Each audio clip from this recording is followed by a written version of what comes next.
Good morning. Thank you so much for being here and starting your Friday morning with us.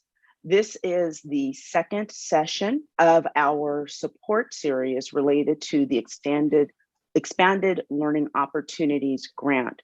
For those of you who had opportunity to join us last Friday, we really talked about some of the nuts and bolts. We were really blessed to have Jeff Vaca from our governmental relations team to share some of the legislative aspects of it.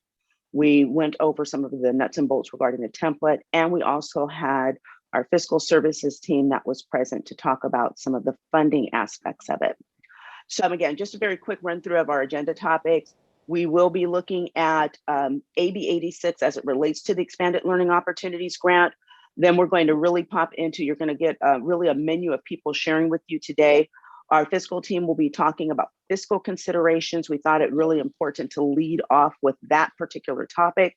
And then we're going to move into some of the support strategies that may be points of consideration for you as you continue to flesh out what would be contained in the expenditures that will be reflected in your Expanded Learning Opportunities Grant plan.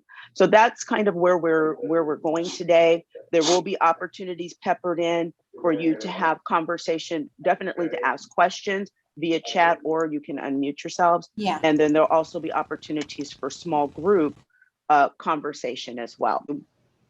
Really what we are looking at as the four big anchors for the conversation, whether you're thinking about it from a fiscal lens or from an instructional lens, really what we're thinking about as we look at the Expanded Learning Opportunities Grant typically have been our traditional responses.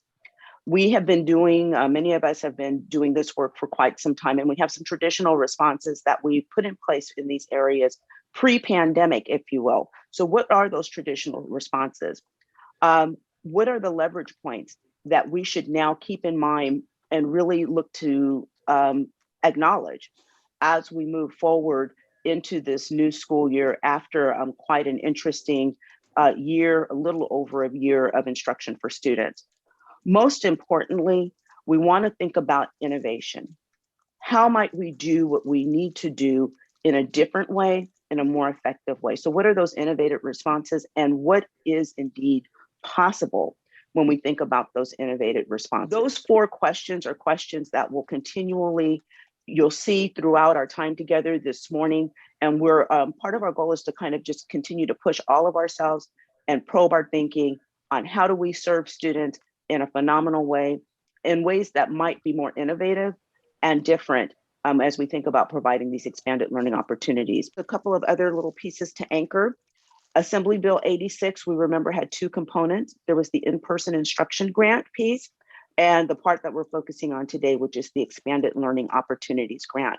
And the intent of that is really to provide additional opportunities outside of what would have been typically provided to students. Some of the other key pieces to keep in mind is that this particular pot of money does have to focus on one or more of the 7 supplemental instructional strategies that are outlined in statute. Some of the other pots of money that we have received in relation to bringing students back to school have more broad uses, if you will. The Expanded Learning Opportunities Grant does need to focus on one or more of the 7 supplemental instructional support strategies. And so what you'll see, and we'll click through those really quickly, one is looking at how to extend learning time for students.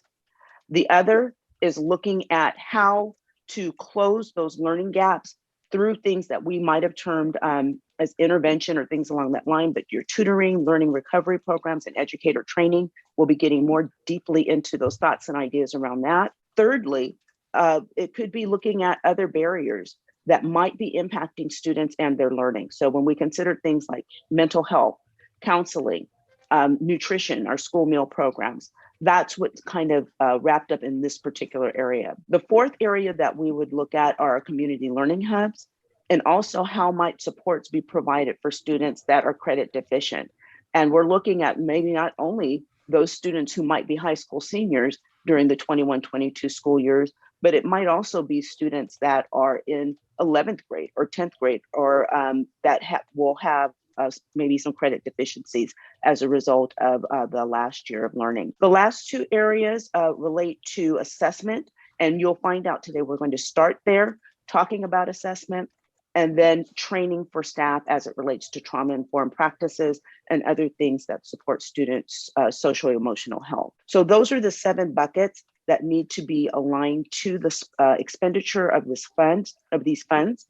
One last little piece is that the statute does encourage collaboration with community partners, expanded learning programs, behavioral health partnerships in moving about this work. So definitely communication, getting feedback, but it might also be working in partnership depending on capacity of the district, because there is an acknowledgement that all staff within your districts may not be available to provide expanded learning opportunities during the summer or as you look in the school year outside of the school time. So how might these other community partners be able to support that work as well? So one last little piece, this is the template. I think you're all very familiar with it. And you'll notice that in this particular template, it does not ask for you to identify goals, actions, and services as you typically would in your LCAPs, but it does provide an opportunity in place for planned expenditures. And then when it's time to shore up at the end of 2022, you identify actual expenditures. There are some additional resources that are here for you from various agencies and organizations. We have 2 from our friends in San Bernardino County and one from San Bernardino County, one from San Diego County that just provides thoughts and ideas, as well as the other document that you see would really kind of conceptualize a new vision of public schools. The other resources that you will find come from the California County Superintendent's Educational Services Association. And these are ideas, thoughts relating to leveraging funding, as well as looking at one-time funding and how that can be utilized. So those resources are there for you for a deeper dive when you have opportunity, and you'll see a link in the slides.